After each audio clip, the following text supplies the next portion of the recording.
Дуже дякую. Це Merci. велика честь для мене. Merci, c'est un grand honneur pour moi, pour l'Ukraine et pour notre peuple. Mesdames et messieurs les sénateurs, mesdames et messieurs les parlementaires, les élus de Paris, le peuple français, je suis reconnaissant d'avoir l'honneur de m'adresser à vous aujourd'hui. Je suis sûr que vous savez très bien ce qui se passe en Ukraine. Vous savez pourquoi cela se produit et vous savez qui est coupable. Et même ceux qui cachent la tête dans le sable et essaient de trouver de l'argent en Russie. Et je m'adresse à vous, aux gens honnêtes, et rationnels et audacieux.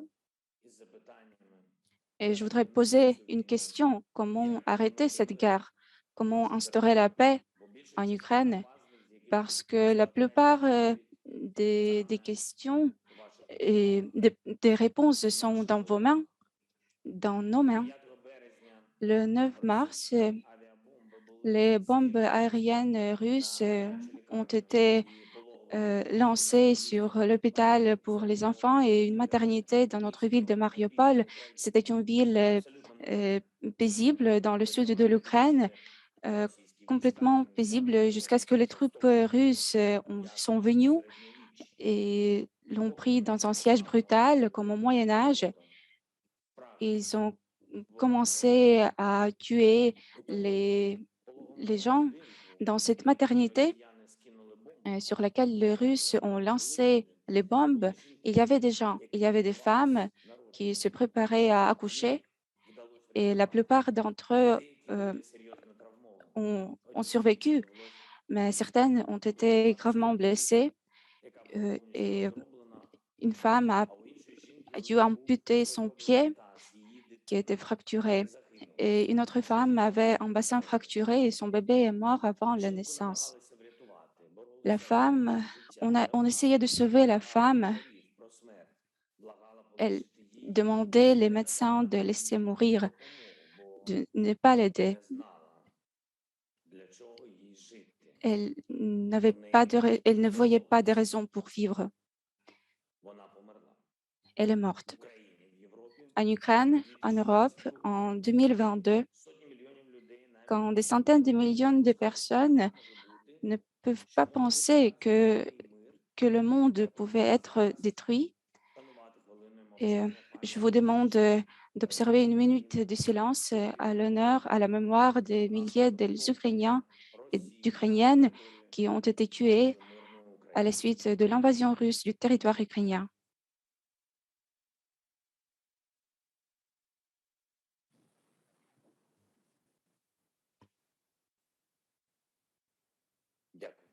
Merci. Après des semaines d'invasion russe, Mariupol et d'autres villes ukrainiennes frappées par l'occupant rappellent les ruines de Verdun, comme sur les photos de la Première Guerre mondiale que chacun et chacune a vu. L'armée russe ne distingue pas les objets qu'ils ciblent, ils détruisent tout, les quartiers résidentiels, les hôpitaux, les écoles, les universités, tout. Ils brûlent les entrepôts de nourriture et de médicaments, ils brûlent tout. Ils ne prennent pas en compte les concepts de crimes de guerre ou les obligations sous les conventions. Ils ont apporté la terreur sur le sol ukrainien et chacun de vous en est conscient. Vous avez toutes les informations, tout est disponible, tous les faits sur les femmes violées par les militaires russes dans les zones temporairement occupées, sur les réfugiés qu'ils tuent sur les routes, sur les journalistes qu'ils tuent, sachant exactement que ce sont des journalistes, sur les anciens qui ont survécu l'Holocauste et sont maintenant obligés de fuir dans les abris anti-bombes des frappes russes. L'Europe n- n'a pas vu, depuis 80 ans, l'Europe n'a pas vu ce qui se passe en Ukraine. il y a des gens désespérés qui supplient de mourir. En 2019, quand je suis devenu président, il y avait déjà un format pour les négociations avec la Fédération de la Russie. C'était un format Normandie, le format de négociations qui devrait mettre fin à la guerre dans le Donbass, la guerre à l'est de l'Ukraine qui dure depuis 8 ans, malheureusement. Et 4 États ont participé au format Normandie, l'Ukraine, la Russie, l'Allemagne et la France. 4, mais ils représentaient tout le monde entier, les positions du monde entier, toutes les positions. Quelqu'un l'a soutenu et quelqu'un essayait de retarder le processus et il voulait le perturber, mais il semblait important que le monde soit toujours à cette table Normandie.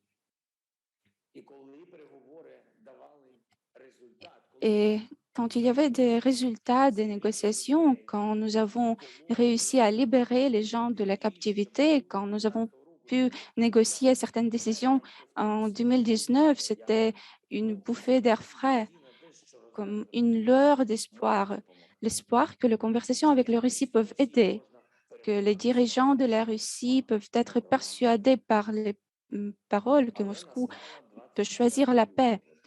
Mais le 24 février est venu, le jour qui a barré tous les efforts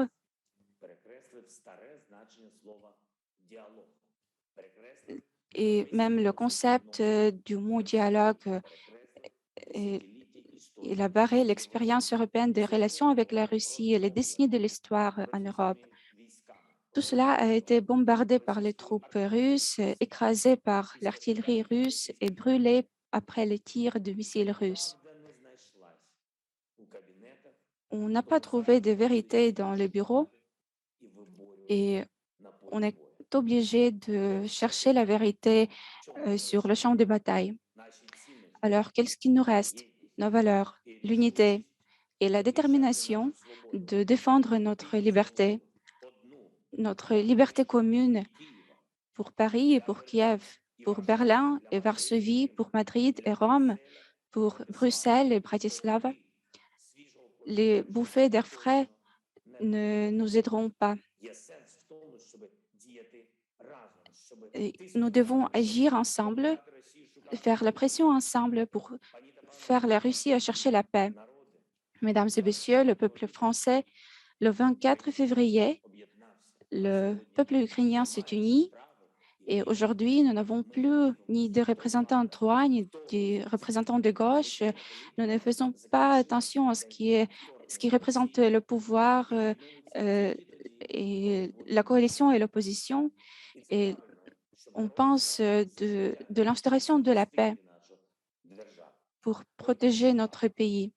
Nous sommes reconnaissants à la France, que la France nous aide. Nous sommes très reconnaissants pour les efforts du président Macron qui a fait preuve d'un véritable leadership. Nous communiquons constamment avec lui, nous coordonnons nos pas et les Ukrainiens voient que la France apprécie également la vérité et vous la protégez. Vous, vous savez ce que c'est la liberté, l'égalité, la fraternité et chaque parole est importante pour vous. Je le sens et les Ukrainiens le ressentent. Et nous attendons de la France, de votre leadership, que vous puissiez faire en sorte que la Russie cherche la paix pour mettre fin à cette guerre contre la liberté, contre l'égalité, contre la fraternité, contre tout ce qui a rendu l'Europe unie et libre et diverse. Nous attendons de la France, de votre leadership, la restauration de l'intégrité territoriale de l'Ukraine. On peut le faire ensemble. Et s'il y a ceux qui ont des doutes entre les personnes présentes, alors je peux vous dire que votre peuple est sûr, comme tous les autres peuples de l'Europe. Et pendant la présidence française de l'Union européenne, une décision mûrie sera prise sur l'adhésion de l'Ukraine à l'Union européenne, une décision historique, à un moment historique, comme cela a toujours été le cas dans l'histoire du peuple français. Mesdames et messieurs, le peuple français, demain sera un mois que les Ukrainiens se battent pour leur vie et leur liberté, que notre armée s'oppose de manière héroïque aux forces supérieures de la Russie. Nous avons besoin d'aide, encore plus d'aide, plus de soutien pour que la liberté ne perde pas. Elle doit être bien armée. Les chars, les armes anti-chars, les avions de combat, la défense aérienne, vous pouvez nous aider. Nous en avons besoin. Vous pouvez, pour que la liberté ne perde pas, le monde doit la soutenir avec des sanctions contre l'agresseur. Chaque semaine, un nouveau paquet de sanctions. Les entreprises françaises doivent quitter le marché russe.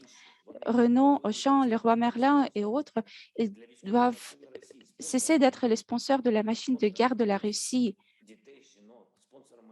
Les- Ils doivent arrêter de financer le meurtre d'enfants et de femmes, le viol. Tout le monde va se rappeler que les valeurs valent plus que les bénéfices. Et nous devons déjà penser de l'avenir, de la façon dont nous allons vivre après la guerre. Il faut des garanties sûres que la sécurité sera inébranlable et que les guerres ne seront plus possibles dans ce monde. Nous créons ce système de garantie, un nouveau système de sécurité où la France aura un rôle de premier plan pour que personne ne devrait jamais implorer la mort, pour que les gens vivent leur vie et pour qu'on dise adieu, pas sous les bombes, pas en état de guerre, mais quand l'heure vient, avec la dignité, parce que nous devons vivre pour être respectés, euh, pour qu'on te dise au revoir, comme la France a dit au revoir à Belmondo. Merci la France, et gloire à l'Ukraine.